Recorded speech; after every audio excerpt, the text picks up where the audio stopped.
So good evening. Welcome to a new Facebook platform event that we're using tonight to have a town hall to reach all across the state of Connecticut, primarily in the eastern half of the state of Connecticut, our second congressional district, which comprises 63 towns and about 750,000 people. So, we're very excited about this opportunity to, again, talk about an issue of high intense interest in terms of constituent calls into our office. Definitely a lot of outreach from key stakeholders in our healthcare system. And we've got a couple really terrific special guests here, actually 4 special guests, but the Kern family and Laura Gregory, who I'm going to introduce in a second or so. So the reason for, again, tonight's call is because exactly a week ago, on April 10th, the House of Representatives moved forward with a huge step that is aimed at the Medicaid program, which is America's largest healthcare program. 74 million people are actually enrolled in the Medicaid program across the state. And as we're going to talk about this evening, provides healthcare coverage and services for, populations from the beginning of life to the end of life and almost everything in between. And in terms of just the healthcare infrastructure of our state, our hospital systems, our nursing homes, individual medical practices, clinics, et cetera. I mean, the impact of this would be devastating and far-reaching. So the bill that passed called for the House of Representatives to move forward with legislation that would cut $880 billion out of the Medicaid program over the next 10 years, which is a staggering amount of money, almost $1 trillion. We have no doubt about the fact that the way this program operates, that it would trickle down in a big way, negative way, to the state of Connecticut's entire sort of financial structure in Hartford and state government, as well as obviously the delivery of services and coverage of care for patients and families. So, as I said, we've got guests tonight that can talk, I think, really powerfully about the importance of protecting the Medicaid program. First, I want to introduce the Kern family, Christopher, Jessica, and their son, Connor, who have been dedicated advocates and frequent flyers to my office in Washington, D.C. Over the years. Connor was diagnosed with progressive muscular condition at the age of 4, which his parents have been fighting nonstop to ensure that he gets the care and support that he needs, Duchenne muscular dystrophy.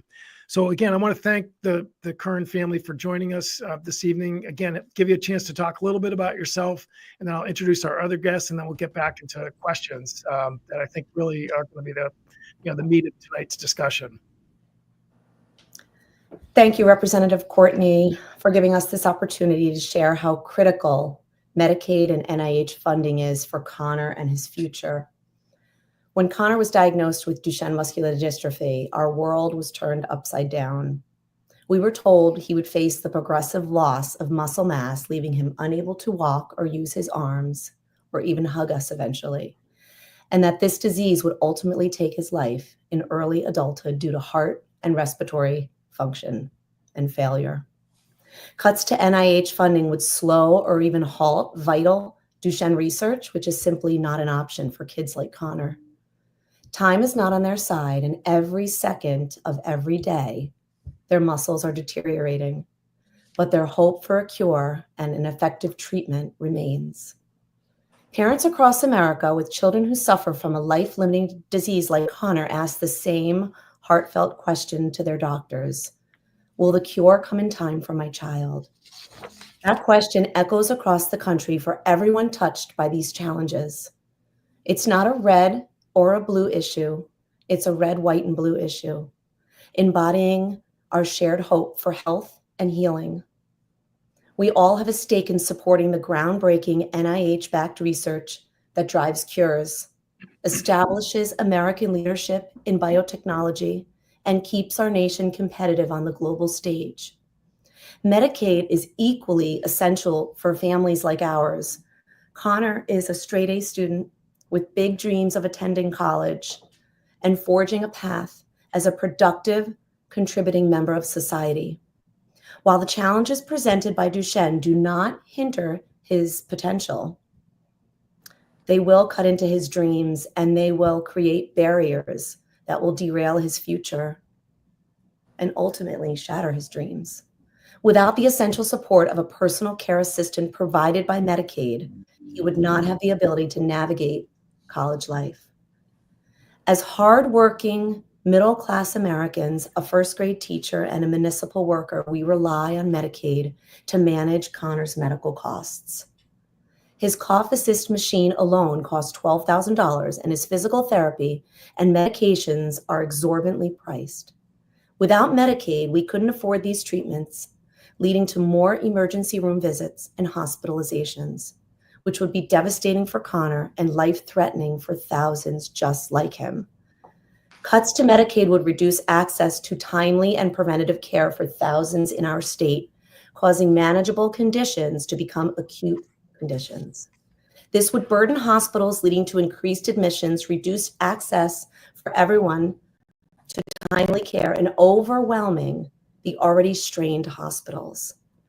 These cascading challenges would very well drive up healthcare costs and eventually burden taxpayers and state budgets. Many more families would be forced into financial ruin due to medical debt, with bankruptcies and foreclosures becoming all too common. Society would bear the burden of lost productivity as parents and family members step away from work to care for their loved ones. In closing, I urge everyone to consider the profound impact of NIH and Medicaid cuts, not just on those with disabilities and life-limiting diseases, but on a society as a whole. Thank you, Representative Courtney, for your compassion and your commitment to protecting these vital programs. Thank you. Great. Well, thank you, Jessica. And, again, obviously, what we heard came from the heart, but also from, experience and knowledge, because, you and your family, as like I said, have been tireless. And Connor in particular has been, never stops. And it's great to see Connor this evening. So our next guest is going to be Laura Gregory, who is an advocate from Old Saybrook, who lives with multiple sclerosis. Laura used to be a neighbor of mine because she actually lived in Tallinn for a number of years before she moved to the shoreline. Did. That's right. And again, like the current family, she in addition to her colleagues at the MS Society, has been tireless in terms of visiting my office, both in Washington and in Norwich, where I am this evening. And again, can really address personally, and again, like the Currens, with great knowledge and experience about the importance of Medicaid and NIH research. Sure. Thank you, Joe, for the opportunity to speak tonight. Like Joe said, I live in Old Saybrook, and I was diagnosed with MS, which is short for multiple sclerosis, back in 2005. MS is a disease of the central nervous system. I had to leave the workforce due to my cognitive decline related to my MS in 2017. For Medicaid cuts would drastically impact not only the community that the current family talked about, but all communities. And in the US, there's nearly 1 million people that have MS, and 15% of those rely on Medicaid for their basic services, not including those in the nursing homes. The average cost of living with MS is $88,000 a year. The average price for a brand name drug for MS is $107,000 a year. The one I'm on, as Joe knows, is very much more than that, but that's about the average price to give you a benchmark. If others like me lost access to government coverage, it would be a hardship to buy insurance on the exchange and afford my MS medications. It would hamper my ability to see the 6 specialists involved in my MS care, and would impair my ability to get MRIs and other tests, so I would not be able to monitor my disease progression. These cuts may force some patients, as I call them my friends, to forgo their medications and tests that would monitor disease progression, which again would likely cause their MS to worsen. Not seeing doctors to monitor your MS progression could result in higher long-term costs to the healthcare system, such as unnecessary visits to the ER. Clients may not be able to afford their mobility devices such as wheelchairs and walkers if they don't have the Medicaid coverage to help them. Loss of treatment could force people prematurely, like myself, to leave the workforce and thus rely more on the government for health care. Funding provides long-term in-home care, such as nursing and rehab services, to allow MS patients to live at home. Otherwise, they'll be forced into to the skilled nursing facilities, which ultimately would increase costs. Not only does the cuts impact MS patients and all patients, but also research. Being part of an MS research study and a former lab intern, I have a passion for medical research. The congressionally directed medical research programs, Department of Defense MS research program, focuses research on the 70,000 veterans who have MS in the United States today.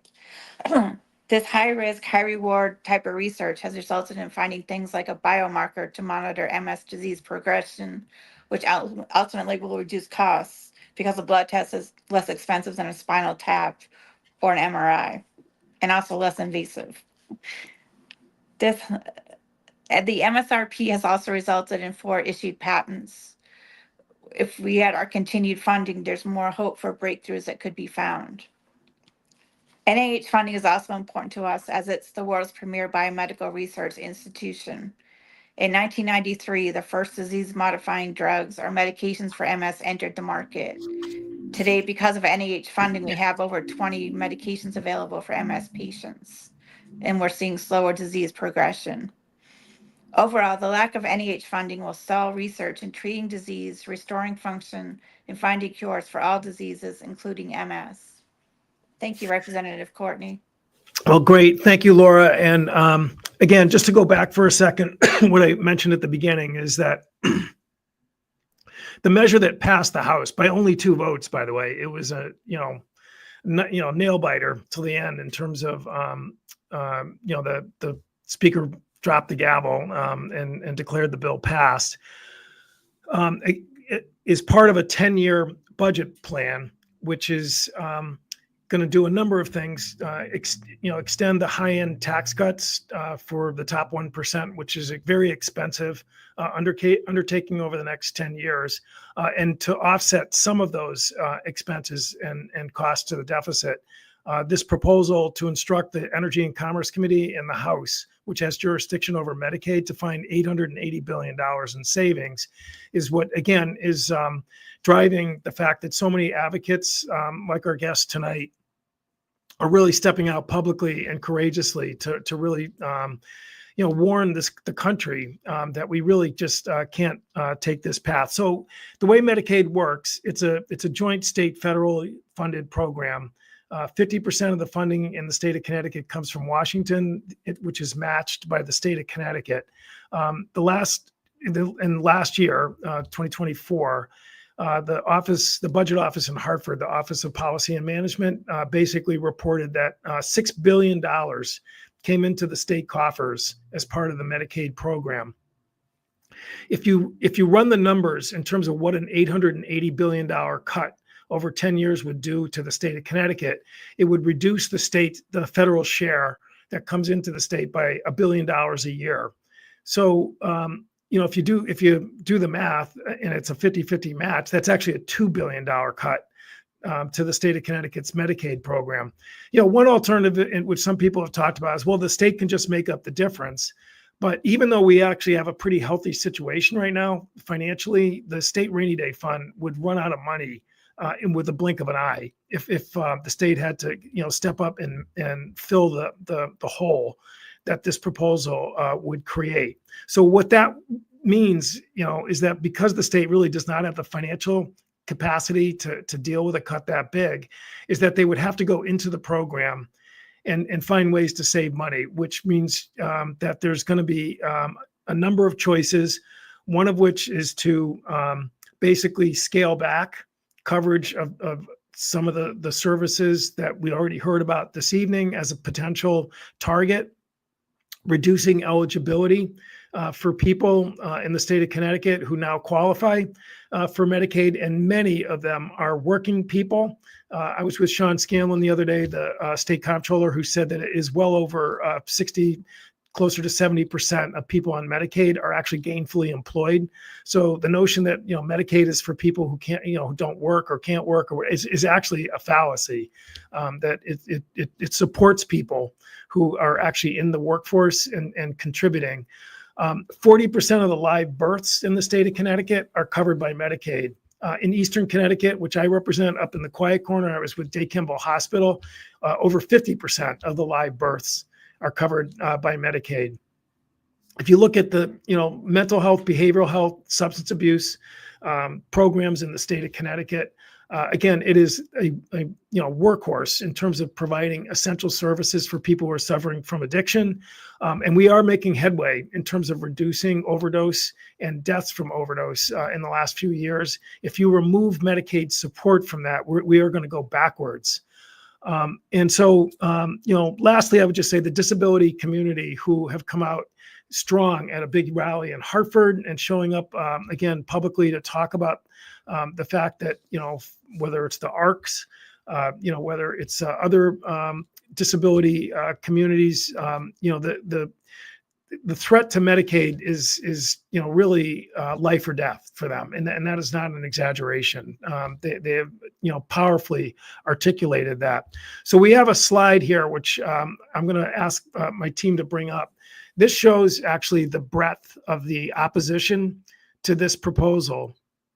And by the way, this is just a partial list. This actually goes on for pages more. But if you look, you're looking at starting with the American Hospital Association, children's hospitals, Catholic hospitals, rural hospitals. I mean, the high end, providers of healthcare in our nation, hospitals have unanimously come out and said, you cannot do this. And in the state of Connecticut, out of that $6 billion that comes into the state of Connecticut times two, about $3 billion goes to Connecticut hospitals for Medicaid. So for them, again, this is, such a massive threat that they, again, who are not partisan by any stretch of the imagination, have come out publicly and expressed their opposition to this. We have heard also from the nursing home, long-term care sector, who, again, over 60%, I think it's closer to 68% of patients in Connecticut's nursing homes are on Medicaid.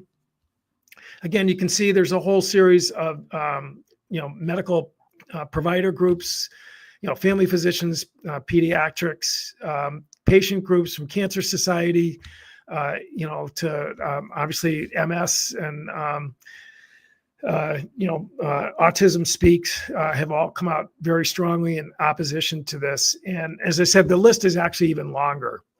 We just couldn't squeeze it all onto this one slide, and I didn't want to spend a whole time sort of itemizing it. So this is not a partisan issue, as Jessica said. This is something that is really just bringing together groups in a huge effort to try and make sure that we just leave Medicaid alone. So that patients will be protected, families will again not have the threat of losing health coverage, and that our most precious healthcare providers again are not going to have this terrible dilemma of who to treat, who not to treat. We don't want to go backwards as a nation with that type of proposal. So again, we can take the slide down, go back to our friends here again. I know the Currents talked about, what the Medicaid program means, but I know in the case of particularly young people in Connecticut, the Husky program was what we call the program that provides coverage, which is actually Medicaid. So maybe you can just sort of talk about that, Mr. Curran or Jessica, just sort of how that sort of Husky program, works and is there for Connor. No, absolutely. And thank you again, Congressman Courtney, for hosting us and bringing attention to this, important service that, that Connor so desperately relies on. So Husky in Connecticut, it's not just a program for Connor. I mean, it's a lifeline. Like Jess literally said, it is paying for drugs that are literally keeping him alive. There's one drug he's on, a newly approved FDA drug called Duvizat, that it comes at a cost of $40,000 per month. That there's no possible way a middle-class family like ourselves could ever afford. And thank God for Connecticut and Husky, because they're there. They've got our back, and Medicaid works. It's working. It's helping keep Connor alive. It's provided our family with Connor's chairlift that he needs to go up and down the stairs with his, like Jessica spoke about, his cough assist, which he has to do daily, which is another $12,000. His aquatherapy, which is crucial for his condition that a middle class family like ourselves could never afford without Husky. It's for all those reasons, it's literally a lifeline for him, and he wants to pursue his dreams. And like any other parent of a child with a disability or rare disease, we want him to fulfill his dreams, live out those dreams, be able to go to a college, attend college. And, if we didn't have Medicaid, he wouldn't be able to go to college because, like Jessica said, Connor is going to require a PCA or personal care assistant to help him with his everyday daily tasks. And we want Connor to be able to do that. And it's a nonpartisan thing. It's every parent would want their child to be able to go to school, fulfill their dreams, whether you're a Republican, a Democrat, an independent. This is real life stuff that affects real life people, no matter your party affiliation.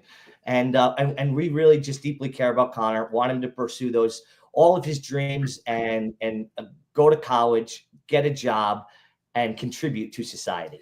And in Connecticut, when you apply for the Medicaid waiver program, it's not like, okay, let me fill out this paper and we automatically have it. There's a process, right? So we were on a 4-year wait list. Connor has a nurse that comes every 6 months to evaluate him, and we have our doctors. It's not like anybody can just get it. I mean, Connor requires this. So it's not like you had said, Representative Courtney, it's not just for the lower income or for anybody could just get it. It really is for those that need this. And it's life-saving for Connor. No, and thank you for raising that point, because, when we debated this measure last week, I mean, anyone who watched on C-SPAN would, hear on the floor that, this is really aimed at waste, fraud, and abuse, which, none of us, want to see waste, fraud, and abuse in the system. But the fact of the matter is, as Jessica pointed out, getting onto Medicaid is not for the faint of heart, because the system is actually extremely stringent in terms of just making sure that, every T is crossed, every I is dotted, and that, there is follow-up, auditing and scrutiny.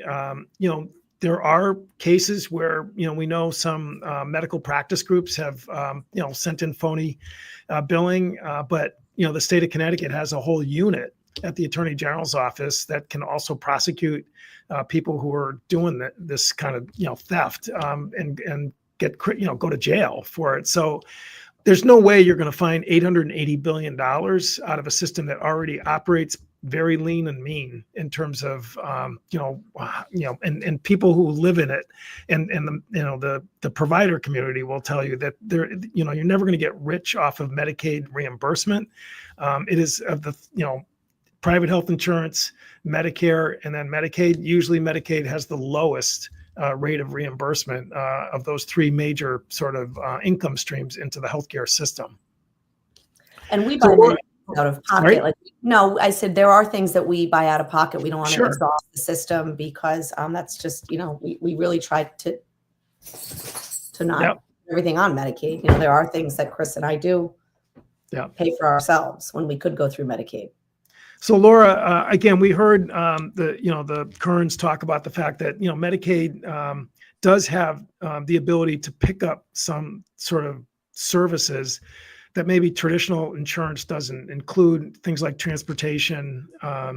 Again, some of the equipment that maybe sometimes may be difficult. So I mean, for MS community, I mean, that also is a critical sort of value, right, for Medicaid in terms of, you know, what it means to patients to be able to get the help they need.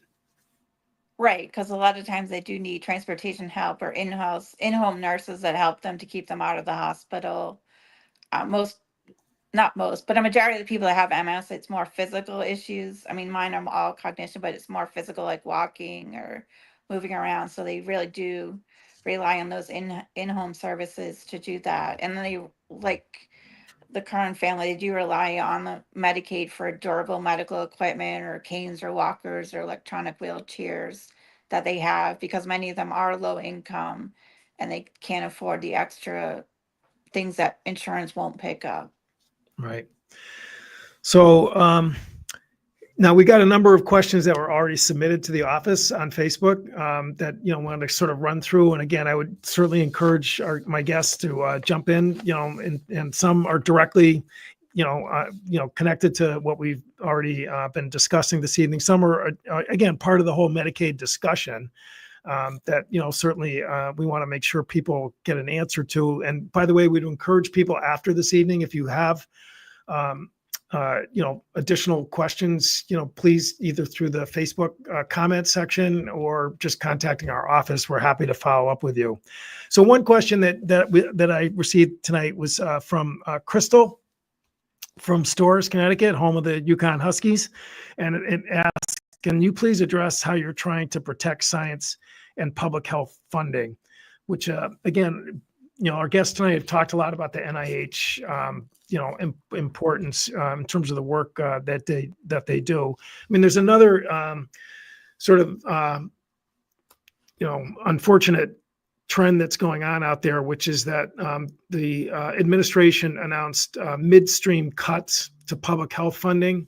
That, you know, again, goes out to every single one of Connecticut's 169 towns that provide, you know, critical services in terms of, you know, prevention programs, you know, whether it's, you know, going out and making sure that, you know, residents in nursing homes get vaccinated and, you know, testing is done, which is something that, you know, is, I think, important to not just the people who reside there, but also the communities that they live in.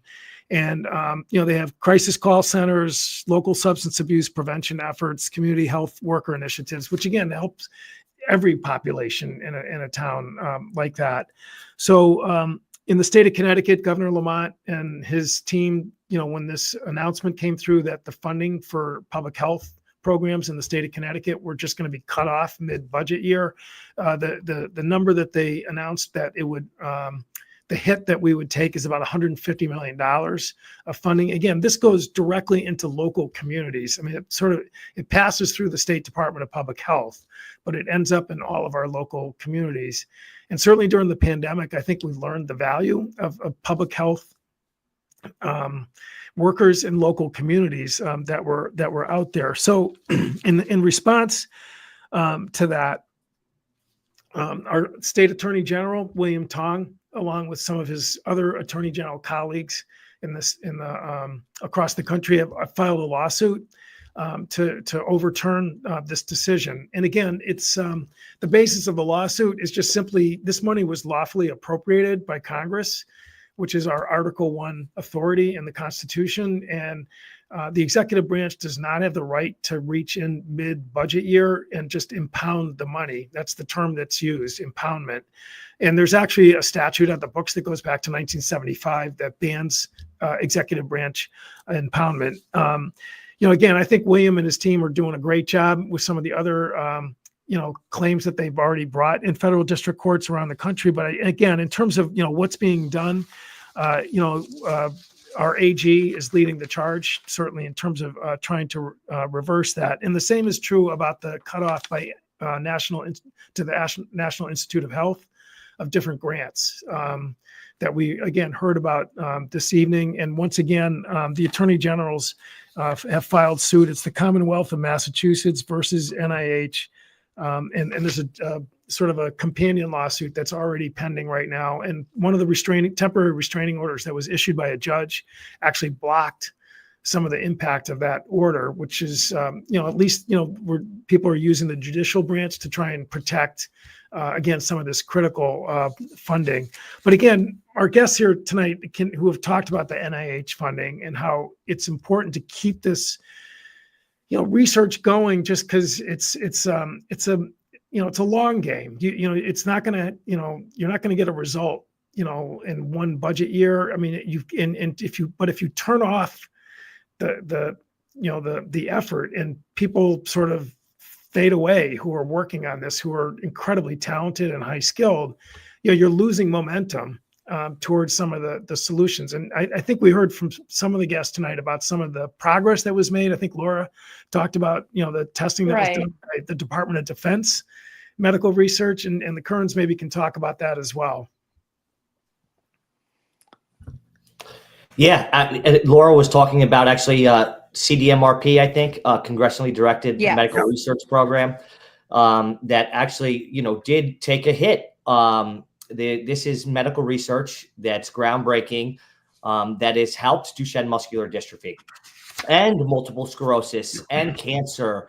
And I think that there's 30 or 40 conditions that get funded through the CDMRP. But that took a 40% cut slash from the CDMRP. So that's tough because the CDMRP is something that has supported Duchenne muscular dystrophy and helped lead to approvals, drug approvals. So I know, and I'm sure for Laura that CDMRP funds have probably led to MS approvals as well. So it's something that is, again, this is groundbreaking, innovative medical research that we all should be interested in keeping.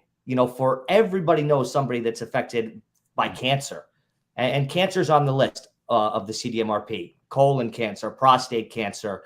The list goes on, and you could just a simple Google search will be able to tell you the list of all the cancers that affect. So it's not just multiple sclerosis or Duchenne muscular dystrophy. It's so many other things and cancer, like I said, that everybody knows somebody that's affected by that. And we all want to help. We should all want to help and not stop the progress we're making in terms of NIH funding and CDMRP funding out of the Department of Defense in Fort Detrick. Laura, did you want to jump in? Right. Like the Kern family said, it's not just MS or multiple dystrophy. It's a bunch of, I think it's like 20 targeted areas, including cancer, which impacts, like you mentioned, everyone. I mean, yes, for MS, we did get some drug approvals through that. And we also got a biomarker, which is a clear cut, you have MS or you don't have MS kind of thing, which is a great improvement over what we try to tell people is the more costlier, like you guys know, like MRIs or spinal taps or nerve conduction studies, all the things that try to, swerve around because they can't definitively say for MS that you have it. You have to go through a bunch of hoops, kind of like getting Medicaid and some of the other government programs. Well, thank you. Again, and just one sort of additional point, which is that this has a really local impact. I mean, two of our country's, most successful research universities are Yale University and University of Connecticut. And those institutions have felt this already directly. I had a meeting with some of the research grantees up at UConn in early February, after, again, the first wave of cancellations went through. And again, they were all working on incredibly important, areas such as addiction, drug addiction. There was one program at the Department of Agriculture was funding in terms of nutritional issues. And there was also another one that was looking at Alzheimer's, research that also, again, there's actually been some really pretty exciting advances that have been made. We as a country should not stop in terms of moving forward. But, what I also heard is that, when they get these grants, what they're doing is basically putting really smart graduate students to work, and those are paying jobs. These are it's money into the community, into the state of Connecticut, and they were in the process of canceling some of the hires that they made for this summer because of the fact that the money just is gone. And so it's an economic engine and a really high value sector in terms of the cutting edge research, and it's really it's hard to even imagine that we as a country would be going backwards instead of being a leader in terms of trying to get solutions and cures, that we're basically just sort of just dropping out of the competition that's there. So one question I got was from Nancy from Gales Ferry. Will Medicaid cuts affect autism programming for adults? Again, as I mentioned earlier on the chart, Autism Speaks and other autism related patient groups have also joined in the crusade to stop these cuts from going through, because yes, I mean the Medicaid coverage of therapies, different therapies, and also different devices, which we've heard about already this evening, are critical to people who are autism, part of the autism population. This provides such incredible help for people with autism, but also their families, in terms of just again the nonstop, never-ending sort of work that goes into trying to make sure that people with autism have the highest quality of life that's out there. So yes, I mean the autism is also going to be negatively impacted by this proposal. One question, and we've heard this on the phones, coming, over the last couple of months or so. Can you please articulate something benefit specific that DOGE or the Trump administration has said they intend to cut?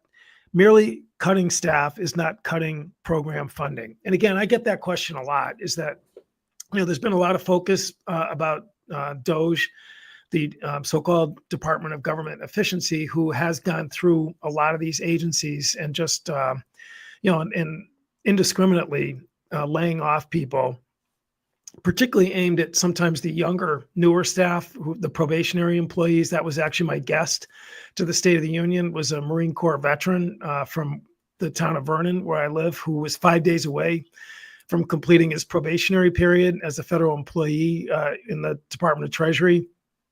He got a notice basically to empty out his desk in 2 hours and turn in his computer.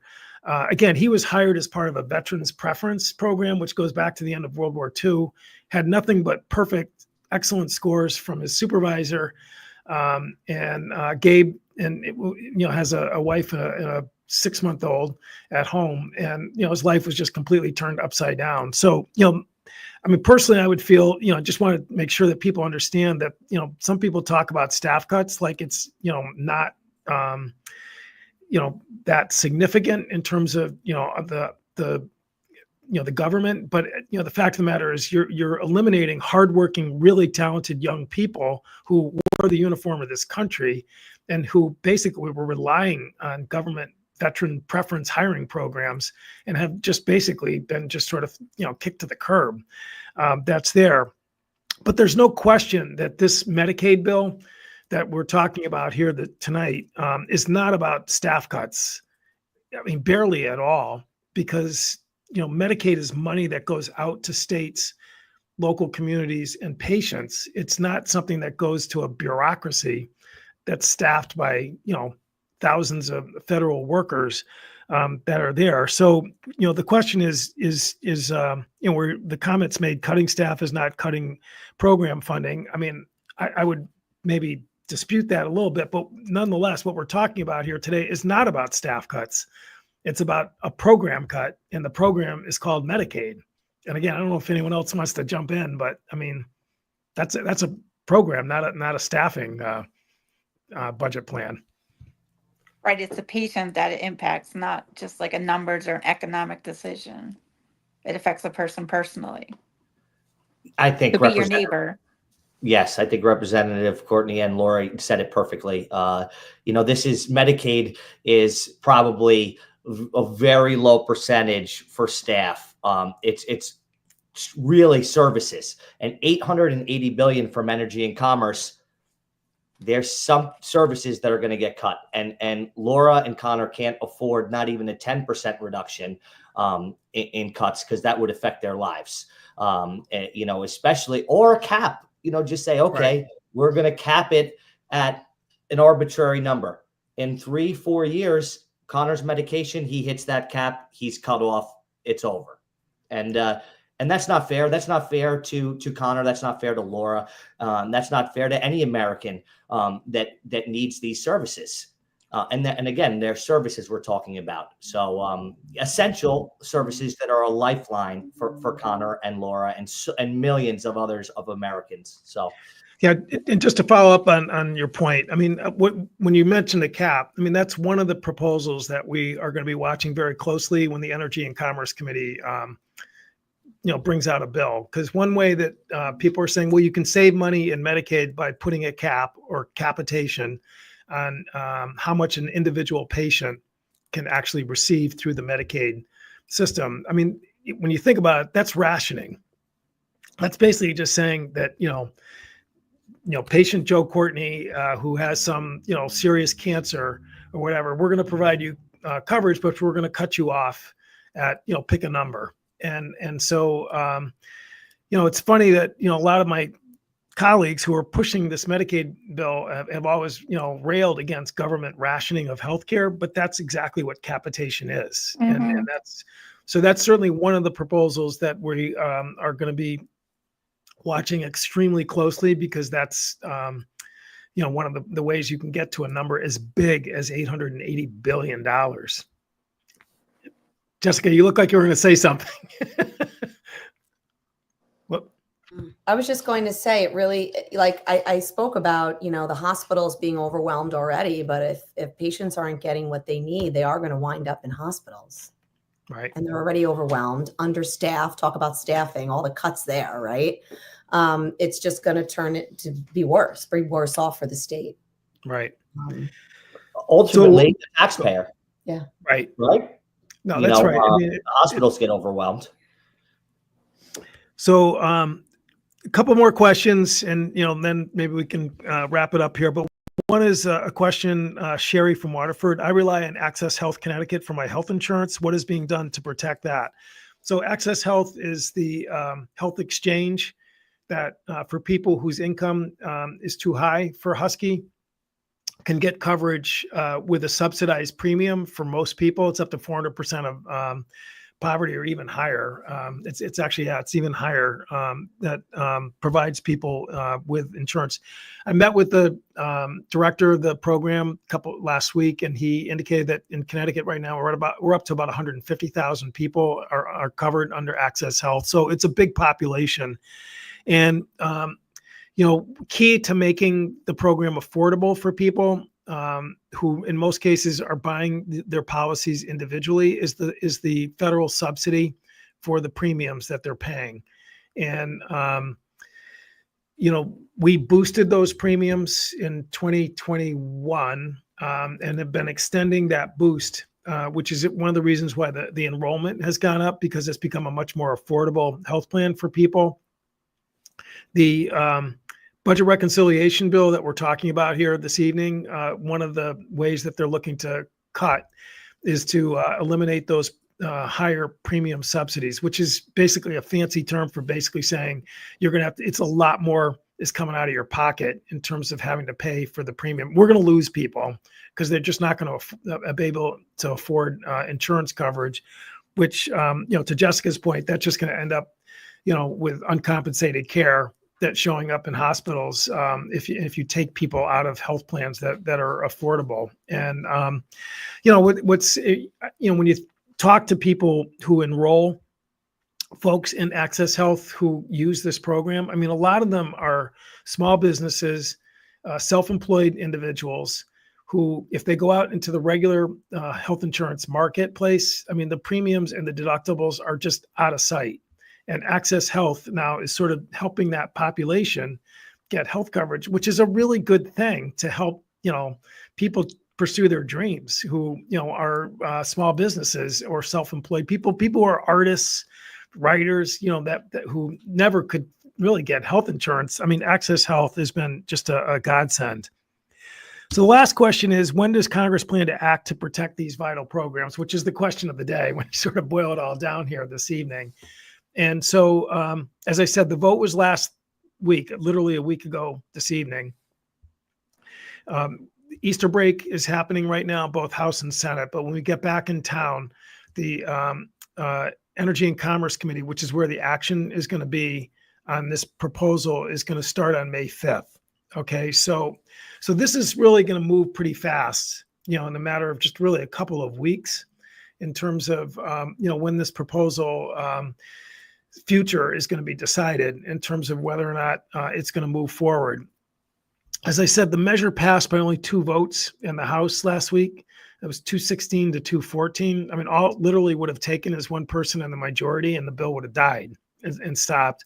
So it's a very knife edge, close issue, and that's why you're seeing this sort of grassroots, coast to coast coalition that's built up in terms of, as I said, individuals, families, patient groups, provider groups that are coming together to just say, you cannot damage this program because the impact in terms of so many different populations, would be devastating. Congressman Larson and I had a press conference at Children's Hospital in Hartford, which, those hospitals are in a very unique position because their patients are all kids. Nobody's on Medicare, which, as I said earlier, is a bit more of a generous payment program that's there. So if you cut Medicaid to Connecticut Children's Hospital, they got nowhere to go in terms of like cost shifting or trying to absorb, the impact that would be. And, they provide such specialized care. We took a tour through the neonatal unit, which is, actually you get emotional, going through there, seeing these, little, 2-pound kids, but getting the best care possible. And the nurses, whose, compassion and, treatment is just so incredible to watch. And so, there's so many parts of the system that are very fragile that a cut like the $880 billion proposal would really just put them out of business in terms of just, there's just no way you're going to find, another source of revenue in the healthcare system if you cut Medicaid for children's hospitals. And again, they have been so vocal and out there about the fact that, people got to wake up and realize that, probably most of the listeners here have probably been at a fundraiser or done something for children's hospitals and children research.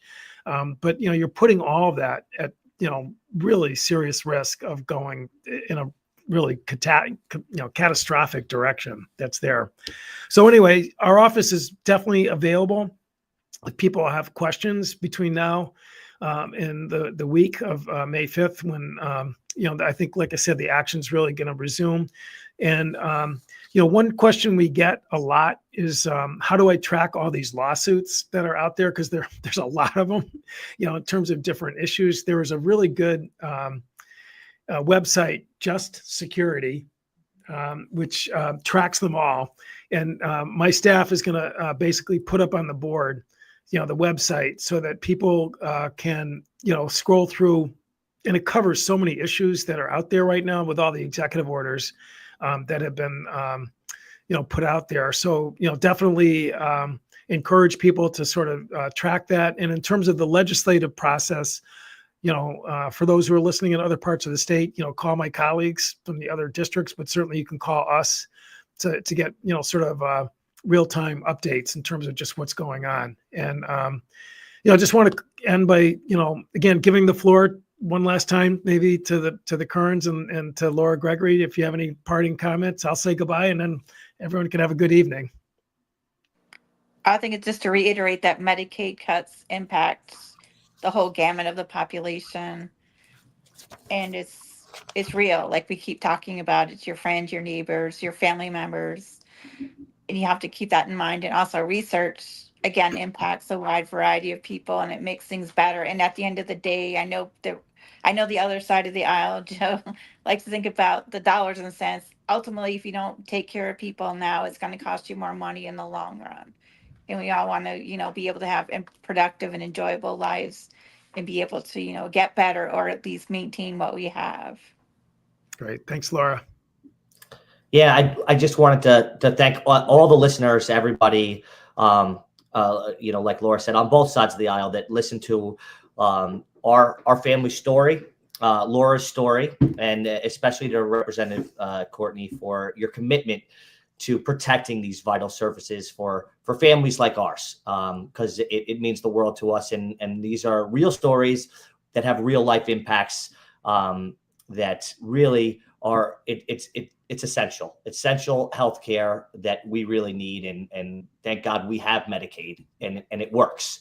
So thank you again for everything you're doing to protect that for families like ours. Great. Well, thank you, Yes, thank you. again. Thank you so much.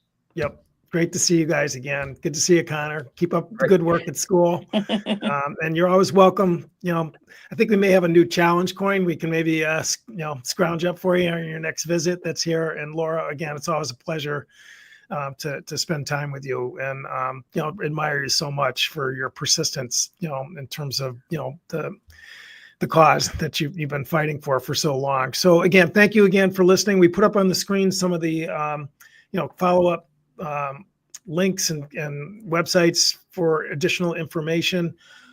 Really, again, as we go into the Easter weekend, I think it's appropriate to be talking about these kinds of issues, which are just so based in terms of what unites us as humans and as fellow citizens. And I personally, believe that we're going to come up with a way to succeed on this effort to make sure that we protect our healthcare. And particularly a program that, again, is so wide, its footprint is so large in terms of the different populations that it protects.